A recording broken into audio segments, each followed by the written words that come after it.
പിന്നെ ഞങ്ങൾ ആദ്യം ഒരു മുടി വെട്ടച്ചിട്ട് ഇറങ്ങി കേട്ടോ. ആദ്യം ഒരു മുടി കഴിഞ്ഞ തവണയും വെട്ടിയത് മൂപ്പര കടയിൽ നിന്ന് കേട്ടോ. മൂപ്പര കടയിൽ നിന്ന് വെട്ടുമ്പോൾ മൂപ്പര് നല്ല കുട്ടികളെ ഭയങ്കര കെയർ ചെയ്ത് നല്ല രീതിയിൽ തന്നെ വെട്ടുള്ളൂ കേട്ടോ.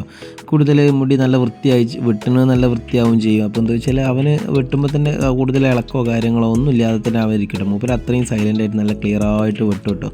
കാരണം പഴയ ബാർബറാണ്, ഒരുപാട് കാലം വിദേശത്തും സ്വദേശത്തുമായിട്ട് നല്ല എക്സ്പീരിയൻസും കാര്യങ്ങളൊക്കെ ഉള്ള നല്ലൊരു വ്യക്തിയായിട്ട്. അപ്പോൾ മൂപ്പരടുത്തേക്ക് പോകുമ്പോൾ ഓനെന്താ വെച്ചാൽ ഞങ്ങളെ പിടിക്കേണ്ട ആവശ്യമൊന്നും വരില്ല കേട്ടോ. ആദ്യമോ പിന്നെ അങ്ങനെ തന്നെ ചെറുപ്പം തൊട്ടേനെ അങ്ങനെ തന്നെയാണ്. മുടി വെട്ടുന്നതിനോ അല്ലെങ്കിൽ ഇതിനൊന്നും നമ്മൾ കുതറി മണ്ട് അല്ലെങ്കിൽ കച്ചറ ഉണ്ടാക്കുക അങ്ങനത്തെ ഒരു ക്യാരക്ടറൊന്നുമില്ല കേട്ടോ. അവൻ വെട്ടുന്നതിനൊന്നും ഒരു ഇതുമില്ലാത്ത നല്ലൊരു കുട്ടിയാട്ടോ. കാരണം എന്താ വെച്ചാൽ നമ്മൾ സാധാരണ എല്ലാ കുട്ടികളും പറഞ്ഞാൽ മുടി വെട്ടാൻ കൊണ്ടുവന്ന് കഴിഞ്ഞിട്ടുണ്ടെങ്കിൽ മുടി വെട്ടാൻ മാത്രമാവില്ല. ചിലപ്പം ബാർബർ പൈത്താലെ നടന്ന് കുഴങ്ങും കുട്ടിയെ വെട്ടി മുടി വെട്ടി കഴിയുമ്പോൾ വിളിക്കണം. അപ്പോൾ അങ്ങനത്തെ പ്രശ്നങ്ങളൊന്നും ഇവനില്ല കേട്ടോ. ഇവനെന്താ വെച്ചാൽ ഞങ്ങൾ രണ്ടാളും അപ്പുറത്താണെങ്കിൽ ശരി ഓൻ അവിടെ വെട്ടണതിന് യാതൊരു കുഴപ്പമില്ലാത്ത നല്ലൊരു ക്യാരക്ടറായിട്ട് അങ്ങനെ ഇരിക്കും കേട്ടോ. കാരണം മൂപ്പരെ അങ്ങനെ നല്ല കെയർ ചെയ്ത് നല്ല രീതിയിൽ വെട്ടണോണ്ട് മൂപ്പര് തന്നെ നമ്മളെ കൂട്ടുകാരൻ്റെയൊക്കെ ഒരു ഏട്ടനും എല്ലാവരുമാണ്. മൂപ്പര് ഇപ്പോൾ വീട് പണിയൊക്കെ കഴിഞ്ഞ് ഞാനതിന് എംസാനും സാധനങ്ങളും കല്ലൊക്കെ കൊടുത്തിരുന്നു കേട്ടോ മൂപ്പരെ വീടിന്. അപ്പോൾ എന്താ വെച്ചാൽ മൂപ്പർക്കാണെങ്കിലും വലിയവർക്കാണെങ്കിലും നല്ല രീതിയിൽ തന്നെ ആയിട്ട് അവിടെ വെട്ടേണ്ടത്. എന്താ വെച്ചാൽ നമ്മൾ കോഴിച്ചനങ്ങാടിയിൽ നിന്ന് നമ്മുടെ പഴയ കോഴിപ്പീടിൻ്റെ ഒക്കെ ലാബിൻ്റെ ഒക്കെ അടുത്തായിട്ടാട്ടോ മൂപ്പര് ഷോപ്പ് വരുന്നത്. പിന്നെ എപ്പോഴും തിരക്കുണ്ടാവില്ല. കാരണം കൂടുതലായി നമ്മൾ ചേരുന്ന സ്ഥലത്ത് മൂപ്പര പരിചയക്കാരായിട്ടും അവരായിട്ടും ഇവരായിട്ടും ഒരുപാട് ആളുകളുണ്ടാവും കേട്ടോ. അവിടെ വെട്ടാനും മൂപ്പര കൂടെ അവിടെ കടയിൽ നിൽക്കാനും എല്ലാത്തിനും മൂപ്പര ഒറ്റയ്ക്കാനും കട അനിയന്മാരൊക്കെ ഉണ്ടായിരുന്നുണ്ടോ കടയിൽ. അവിടെ തൊട്ട് അപ്പുറത്തൊക്കെ അവരൊക്കെ ഷോപ്പ് ഇട്ടിട്ടുണ്ട്. അവർ ഓൾറെഡി മൊത്തത്തിൽ അവരെ കുടുംബം മൊത്തം ഈ ബാർബർ ഷോപ്പ് കാര്യങ്ങളൊക്കെ ആയിട്ട് നിൽക്കുന്ന ആളുകളാട്ടോ അവർ.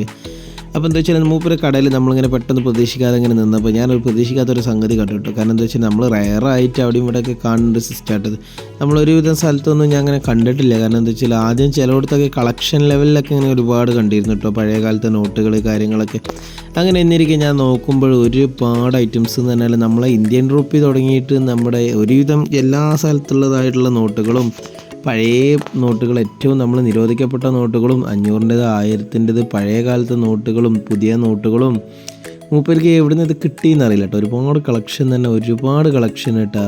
അത് അത്യാവശ്യം ഡോളറും ഒരുവിധം സാധനങ്ങൾ എല്ലാം ഉണ്ട് കേട്ടോ അതിൻ്റെ ഉള്ളിൽ തന്നെ. ഞാനത് അമ്പരന്ന് പോയി. കാരണം എന്താ വെച്ചാൽ മൂപ്പര് ഈ ഒരു ഷോപ്പിൽ 2 ഇതുണ്ട്. നമ്മുടെ ഗ്ലാസിൻ്റെ 2 ലെയറായിട്ട് വരുന്നുണ്ട്. അതിൽ 2 ഇതിലുള്ളത് ഒന്നിലും ഇന്ത്യൻ പൈസയും പിന്നെ പോരാത്തതിന് പുറത്തത്തെ പൈസകളും അതും ഇതും വിദേശ കറൻസികളും ഒരുപാട് ഐറ്റംസ് ഉണ്ട് കേട്ടോ.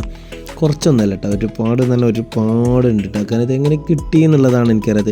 ഞാൻ ലാസ്റ്റ് ഇതേമാതിരി സൗദിയിൽ നിൽക്കുന്ന സമയത്ത് ഇതേമാതിരി അവിടെ ഉണ്ടായിരുന്ന നോട്ടുണ്ട്. ആ സമയത്തുള്ള നോട്ടുകൾ ആ സമയത്ത് ഒഴിവാക്കിയ 2-3 നോട്ടുകളുണ്ട്. അതുകൊണ്ട് തന്നെ ആ സമയത്ത് അവിടെ റൺ ചെയ്തുകൊണ്ടിരിക്കുന്ന നോട്ടുകളുണ്ട്. അതുവരെ മൂപ്പര കയ്യിലുണ്ട് കേട്ടോ. അപ്പോൾ എന്താ വെച്ചാൽ ആ നോട്ടുകൾ ഞാനും വിചാരിച്ചതൊക്കെ എവിടുന്ന് കളക്ഷൻ കിട്ടിയെന്ന്. ഞാൻ മൂപ്പര് കൂട്ടുകാരായിട്ടും അവിടെ നിന്ന് മൂപ്പര് പോയിരുന്ന സമയത്തുള്ളതും ഒക്കെ കൂടെ ആയിട്ടുള്ളത്. ഞാൻ അവിടെ നിന്ന് കടയിൽ സൗദിയിൽ നിന്ന് പോരുന്ന സമയത്തുള്ള 10-ൻ്റെ റിയാലായിരുന്നു കേട്ടോ. ആ സ്റ്റാർട്ടിങ്ങിൽ വന്നതാണ് പുതിയ ടൈപ്പ് നോട്ടുകൾ. അതുവരെ അവിടെ ഉണ്ട് കേട്ടോ. കാരണം ഞാൻ സംഭവം ഇത്രത്തൊന്നും പ്രതീക്ഷിച്ചിട്ടില്ല കേട്ടോ. നമ്മൾ ചില സ്ഥലത്തൊക്കെ പോകുമ്പോൾ അതേമാതിരി ഓൾഡ് കളക്ഷനൊക്കെ ഒരുപാട് കാണാം കേട്ടോ. പക്ഷെ എന്താ വെച്ചാൽ നമ്മൾ വിദേശ കറൻസികൾ ഓൾഡ് കളക്ഷൻ ആയിട്ടുള്ളത് ഞാൻ ചുരുക്കേ കണ്ടിട്ടുള്ളൂ കേട്ടോ. അത് നമ്മളെ നാട്ടിലിപ്പോൾ ഞാൻ ഓൾറെഡി കണ്ടിട്ടില്ല, ആരടുത്തും ഇങ്ങനെയൊന്നും കണ്ടില്ല. അപ്പോൾ അമ്മൂനോട് അഞ്ചത്തപ്പോൾ ഓക്കും ഭയങ്കര കൗതുകമായിട്ടാണ്. ഓളത് ആദ്യമായിട്ട് കാണാൻ ഇങ്ങനത്തെ നോട്ടും കാര്യങ്ങളും പഴയ നോട്ടും പുതിയ നോട്ടും വിദേശ നോട്ടുകളൊക്കെ ആദ്യമായിട്ട് കാണാട്ടോള്.